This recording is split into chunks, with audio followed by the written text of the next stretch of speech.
संभाजीनगरात धार्मिक कट्टरतेच्या नावाखाली इसिसचं जाळं पाहायला मिळत आहे। जिल्ह्यातील 50 तरुण इसिसच्या संपर्कात असल्याची माहिती मिळते आहे।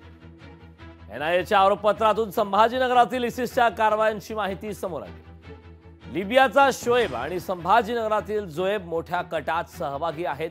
इसिसच्या जाळ्यात अडकलेल्या तरुणांचा व्हॉट्सअप ग्रुप बनवून शहरातील 50 तरुणांना यामध्ये सहभागी करण्यात आले। तर व्हॉट्सअप ग्रुपवर स्फोटक निर्मिती आणि आयडी बनवण्याचे व्हिडिओ देखील समोर येतात।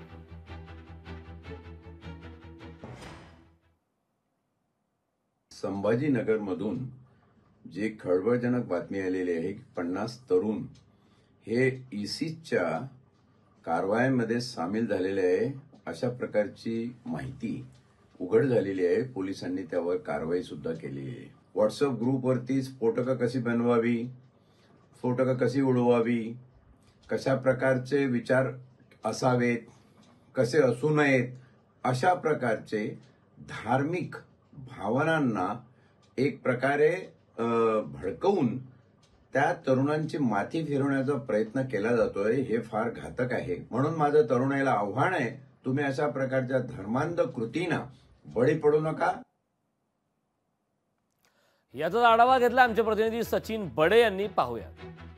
धार्मिक कट्टरतेच्या नावाखाली नवयुवकांचं डोकं भडकवणं, त्यांना दहशतवादी कृत्यासाठी तयार करणं आणि त्यांना दहशत निर्माण करण्यासाठी आतंकवादी बनवणं अशा काही संघटनांचं कार्य राज्यभरामध्ये पाहायला मिळतंय। आणि त्यासोबतच छत्रपती संभाजीनगरमध्ये गेल्या काही वर्षांपासून या घटना समोर यायला लागलेल्या आहेत। कारण छत्रपती संभाजीनगरमधील 50 पेक्षाही जास्त जे तरुण आहेत ते इसिसच्या संपर्कात असल्याचं समोर आलेलं आहे।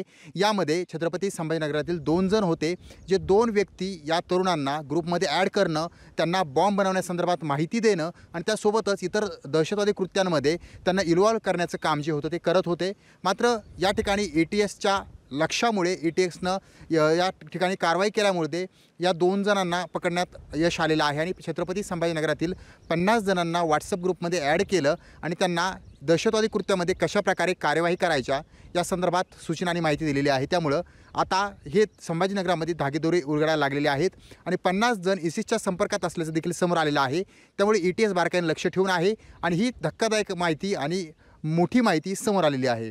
सचिन बडे, लोकशाही मराठी, छत्रपती संभाजीनगर। लोकशाही मराठी, ऐका, पहा, जागरूक रहा।